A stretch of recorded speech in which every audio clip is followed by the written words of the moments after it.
अस्सलाम वालेकुम everyone, welcome back to my channel. उम्मीद है आप सब खैर खैरियत से होंगे। आज मेरा पहला व्लॉग है और इस व्लॉग का पर्पस ये है कि आज दावत है और हमारे गेस्ट ने आना है और जौन जौन से डिशेस हमने बनाई हैं इस व्लॉग में मैं आपके साथ शेयर करूंगी। आपने इस व्लॉग को पूरा देखना है, मेरे चैनल को लाइक शेयर एंड सब्सक्राइब करना है, कोई भी चीज़ स्किप नहीं करनी।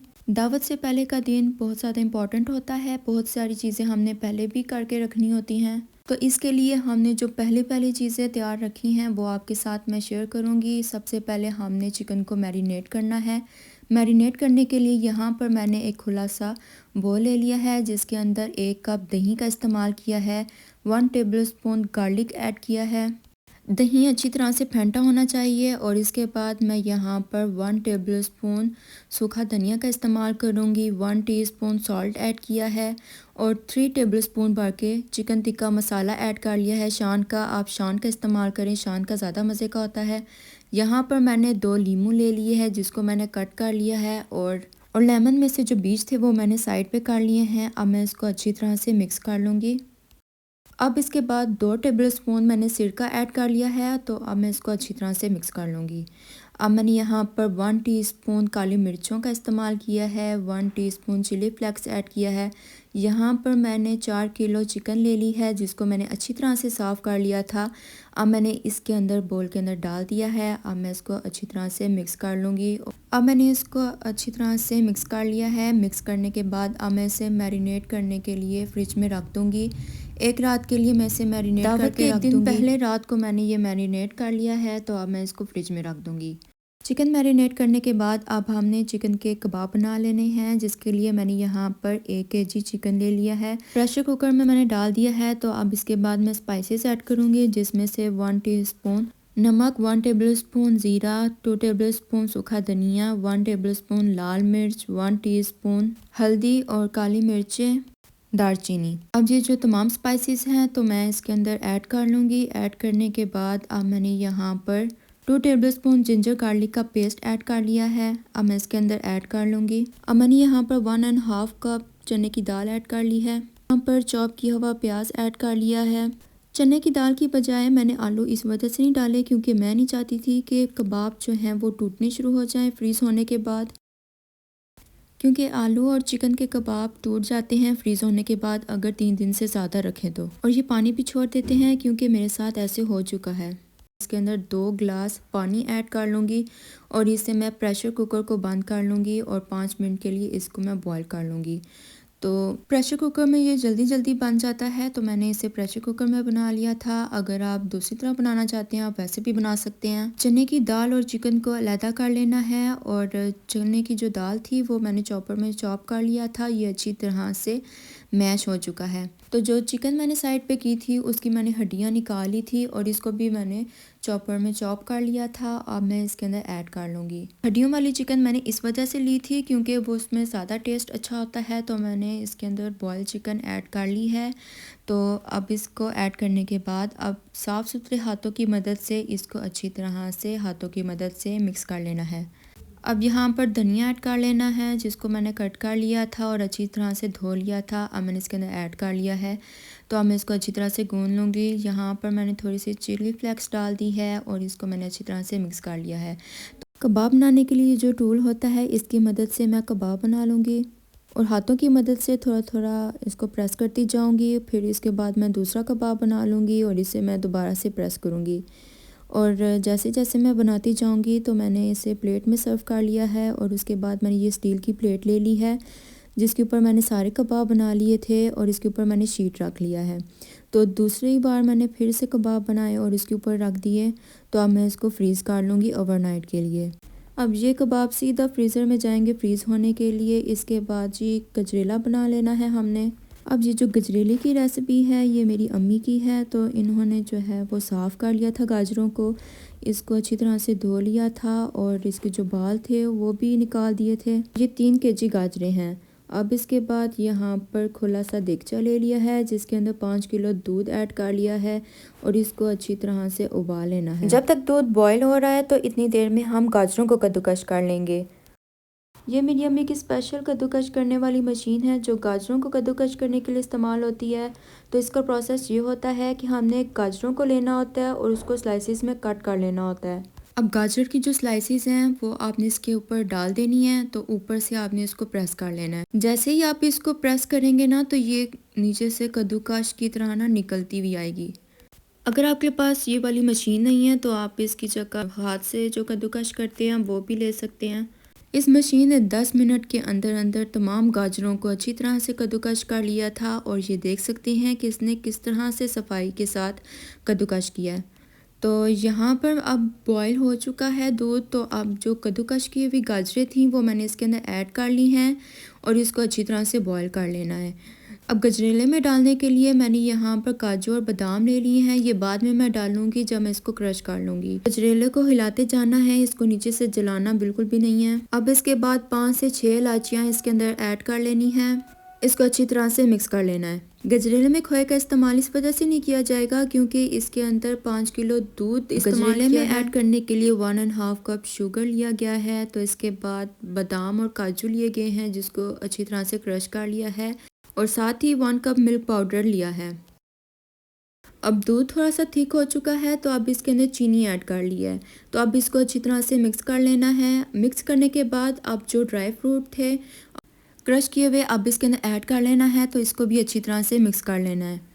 अब चम्मच को अच्छी तरह से हिलाते जाना है और इसका जो दूध है वो कम होना स्टार्ट हो गया है। तो अब इसके बाद ड्राई मिल्क जो है वो 1 कप लिया था, अब इसके अंदर ऐड कर लिया है। अब इसको भी अच्छी तरह से मिक्स कर लेना है। अब इसके बाद 200 ग्राम देसी घी लिया है, अब इसके अंदर ऐड कर लिया है और इसको अच्छी तरह से मेल्ट कर लेना है। और दूध भी खुश्क होता जा रहा है और इसकी अच्छी तरह से मज़ीद पकाई करनी है। मज़ीद पकाई करने के बाद इसका दूध भी अच्छी तरह से खुश्क हो चुका है और ये इसको अच्छी तरह से भून लिया है। तो ये अब बन चुका है, तो अब मैं इसको साइड पे कर लूँगी। अब गजरेला बनने के बाद 1 किलो कीमा ले लिया है जिसके अंदर यहाँ पर 1 प्याज ले लिया है जिसका पानी अच्छी तरह से निकाल लिया था और इसके अंदर 2 टेबल स्पून जिंजर गार्लिक का पेस्ट ऐड कर लिया है। ये वाली रेसिपी भी मेरी अम्मी की है, तो यहाँ पर उन्होंने 1 टीस्पून सॉल्ट ऐड किया है। अब इसके बाद 1 टीस्पून हल्दी ऐड की है। अब इसके बाद 1 टेबलस्पून सूखा धनिया ऐड किया है, 1 टेबलस्पून लाल मिर्च ऐड की है, 1 टीस्पून कुटी हुई लाल मिर्च ऐड की है। अब इसके बाद ये डाल लेना है 5 टेबलस्पून भुना हुआ बेसन, अब इसके अंदर ऐड कर लिया है। भुना हुआ बेसन डालने के बाद अब इसके अंदर धनिया ऐड कर लेना है। अब इसके बाद आपने एक अंडा ले लेना है, अब इसको मैंने तोड़ लिया है, अब मैं इसके अंदर ऐड कर लूँगी। अंडा डालने के बाद अब हमने यहाँ पर ले ली हैं ग्रीन चिली यानी कि सब्ज़ मिर्चें। अब इसको अच्छी तरह से मिक्स कर लेना है और ये तमाम चीज़ें डालने के बाद आपके जो कोफ्ते हैं वो बिल्कुल भी नहीं टूटेंगे। अब इसके हमने बॉल्स बना लेने हैं छोटे छोटे और जैसे बॉल्स बनाएंगे तो आपने इसे ट्रे पे रखते जाना है। तो तमाम बॉल्स मैंने बना लिए हैं, तो अब इसकी फ्राई करने की बारी है। तो मैंने एक फ्राई पैन ले लिया है जिसके अंदर ऑयल मैंने डाल दिया था और मैं ये जो बॉल्स हैं वो इसके अंदर डालती जाऊंगी और इसको मैंने फ्राई कर लेना है। अब इसको दोनों तरफ से फ्राई कर लिया है, तो अब इसको निकाल लेना है और इसको मैं ट्रे में रख लूँगी और जो बाकी बॉल्स थे वो मैं इसके अंदर डाल दूँगी और इसको भी फ्राई कर लेना है। आपने इसे मीडियम फ्लेम पे पकाना है, हाई फ्लेम पे बिल्कुल नहीं पकाना। अगर आपने हाई फ्लेम पे इसे पकाया तो ऊपर से जल्दी से पक जाएगा और नीचे से कच्चा रह जाएगा। तो यहाँ पर कोफ्ते तो तैयार हो चुके हैं, अब इसकी ग्रेवी बना लेनी है। तो यहाँ पर कढ़ाई ले ली है जिसके अंदर 3/4 कप ऑयल ऐड किया है और इसको गर्म कर लिया है। तो इसके अंदर 3 अनियन ले लिए हैं जिसको कट कर लिया है इस तरह से। अब इसको फ्राई कर लेना है। जब ये सॉफ्ट हो जाए तो आपने इसके अंदर 1 टेबलस्पून जिंजर ऐड कर लेना है और इसको भी अच्छी तरह से पका लेना है ताकि जो हमने जिंजर डाला है वो इसकी स्मेल भी ख़त्म हो जाए और इसका कच्चापन भी ख़त्म हो जाए। तो यहाँ पर 1 टमाटर ले लिया है जिसको कट कर लिया था, मैंने इसके अंदर ऐड कर लिया है। तो इसको अच्छी तरह से भून लेना है। भूनने के बाद अब इसके अंदर पानी डाल देना है। थोड़ा सा बॉयल आने के बाद अब हमने इसको जग में डालकर अच्छी तरह से ब्लेंड कर लेना है और इसको वापस दोबारा कढ़ाई में डाल देना है और इसके अंदर मज़ीद थोड़ा सा पानी डालना है। तो इसके अंदर मसाले ऐड कर लेने हैं। अब इसके बाद 1 टीस्पून सूखा धनिया, 1 टीस्पून हल्दी 1 टेबल स्पून, लाल मिर्च ऐड कर ली है। अब इसको अच्छी तरह से मिक्स कर लेना है। तो जो कोफ्ते थे हमने इसके अंदर ऐड कर लेने हैं और इसको ढक देना है तकरीबन 5 से 10 मिनट के लिए हल्की आंच पर। और इसके बाद हरा धनिया, हरी मिर्च और गरम मसाला ऐड कर लेना है। और कोफ्तों वाला सालन भी तैयार हो चुका है। ये है इसकी आखिरी लुक। और इसके बाद अंडे बॉईल कर लिए थे तो इसके अंदर ऐड कर लिया था। आप इसको स्किप भी कर सकते हैं। नेक्स्ट डे जिस दिन गेस्ट ने आना था उस दिन हमने बना लेना है मटन का सालन, जिसके लिए 1 kg मटन ले लिया है और इसे प्रेशर कुकर के अंदर डाल दिया है। अब इसके बाद आपने डाल लेना है 1 टेबल स्पून जिंजर ऐड कर लेना है। अब इसके बाद लहसुन की कलियां ऐड कर ली हैं और 2 प्याज ले लिए थे जिसको हमने कट कर लिया था, अब इसके अंदर ऐड कर लिया है। अब इसके बाद हस्बे ज़रूरत नमक जाएगा। अब इसके बाद 1 टेबल स्पून लाल मिर्च ऐड कर लेनी है, 1 टीस्पून हल्दी ऐड कर ली है। तो इसके अंदर 2 गिलास पानी ऐड कर लेना है और इसको 15 मिनट के लिए कुकर पर चढ़ा कर रख देना है। 15 मिनट के बाद ये बोटियां अच्छी तरह से गल चुकी हैं। तो अब हमने इसके अंदर 2 टमाटर ऐड कर लिए हैं और इस टमाटरों को अच्छी तरह से मैश कर लेना है। आप इसके अंदर दही भी ऐड कर सकते हैं। अब इसके अंदर हाफ कप ऑयल का इस्तेमाल करना है और इसको अच्छी तरह से मिक्स कर लेना है और इसको अच्छी तरह से भून लेना है, क्योंकि मटन की जो स्मेल होती है वो अच्छी तरह से भूनने से ही ख़त्म होगी। अब मटन के अंदर जो पानी था वो थोड़ा सा ख़त्म हो चुका है, इसको सारा पानी ख़त्म कर लेना है। अब पानी भी अच्छी तरह से सूख चुका है और मटन भी अच्छी तरह से भून चुका है। तो अब इसके अंदर आलू ऐड कर लिए हैं, आप इसको स्किप भी कर सकते हैं। अब इसको 5 मिनट के लिए कुकर पर चढ़ा दें और 5 मिनट के बाद आलू भी गल चुके हैं। अब इसका मज़ीद पानी सुखा लेना है। तो अब इसके ऊपर डाल लेना है मेथी, गरम मसाला और हरा धनिया और ये मुकम्मल तौर पर बन चुका है। अब मटन का सालन भी तैयार है। तो यहाँ पर 4 kg चिकन थी जिसको हमने रात को मैरिनेट करके रख दिया था। अब इसका रोस्ट बना लेंगे। तो यहाँ पर मैंने एक खुली सी कढ़ाई ले ली है जिसके अंदर मैंने रोस्ट को डाल दिया है। मैं यहाँ पर रोस्ट को स्टीम बिल्कुल नहीं करूँगी, क्योंकि जब हम रोस्ट को स्टीम करते हैं, जो हम नीचे पानी डालते हैं, वो जो सारा उसका जो टेस्ट होता है वो उस पानी के अंदर चला जाता है और चिकन की यखनी के साथ जो जो मसाले हमने डाले होते हैं वो पानी के अंदर चला जाता है, जिसकी वजह से हमारा रोस्ट मज़े का नहीं बनता। अब यही कढ़ाई मैंने चूल्हे पर चढ़ा दी है और जो हमने रोस्ट में दही डाला था उसी दही ने पानी छोड़ दिया है और इसी दही वाले पानी में चिकन उबल जाएगा। हमने दरमियानी आंच पे इसको पका लेना है और आपने इसको ज़ोर ज़ोर से चम्मच नहीं मारना कि इसकी बोटियाँ अलहदा हो जाएं। और मैंने इसके अंदर कोई भी एक्स्ट्रा पानी नहीं डाला। अब यही दही वाले पानी में आपकी बोटियां भी गल जाएंगी और आपका मसाला भी कहीं ज़ाया नहीं होगा और इसका पानी भी मुकम्मल तौर पर सूख चुका है। अब चिकन को नॉन स्टिक में कलर देंगे और इसको फ्राई भी कर लेंगे। अब मैंने 1 टेबल स्पून ऑयल ऐड किया है। अब मैं इसको जो है वो चिकन ऐड कर लूँगी। आप इसको डीप फ्राई भी कर सकते हैं। अब इसको आपने 1 टेबल स्पून ऑयल में इसको कलर देना है और इसको फ्राई भी कर लेना है। आप इसको डीप फ्राई भी कर सकते हैं, लेकिन अगर आप ऐसे फ्राई करेंगे तो तब भी इतने मज़े का बनेगा। तो मैं इसके अंदर थोड़ा और भी ऑयल ऐड कर लूँगी और जो रोस्ट है वो मैंने इसके अंदर डाल दिया है। अब मैं इसके अंदर ऑयल ऐड कर रही हूँ और ये रोस्ट बहुत ही जूसी बना था और आप इसे ज़रूर ट्राई करें। अब ये एक तरफ से फ्राई हो चुका है तो अब मैं इसकी साइड चेंज कर लूँगी। कम ऑयल में भी बहुत ही मज़े का बनता है, ज़रूरी नहीं है कि आप इसे डीप फ्राई करें। और साथ में ही कढ़ाई है जिसके अंदर से मैं रोस्ट निकालती जा रही हूँ और इसके अंदर रखती जा रही हूँ। अब जो मैंने फ्राई कर लिया था वो मैंने इसके अंदर ऐड कर लूँगी और जो उबली हुई चिकन है वो मैं इसे उठाकर नॉन स्टिक पैन में रखती जाऊँगी। बिल्कुल इसी तरह से मैं रोस्ट को तैयार कर लूँगी। कोयले का धुआं देने के लिए स्टील का बोल ले लिया है जिसके अंदर मैंने कोयला रखा है। अब मैं इसके ऊपर ऑयल ऐड कर लूँगी और इसको जल्दी जल्दी से बंद कर दूँगी और इसे कोयले का धुआं दे दूंगी आधे घंटे के लिए।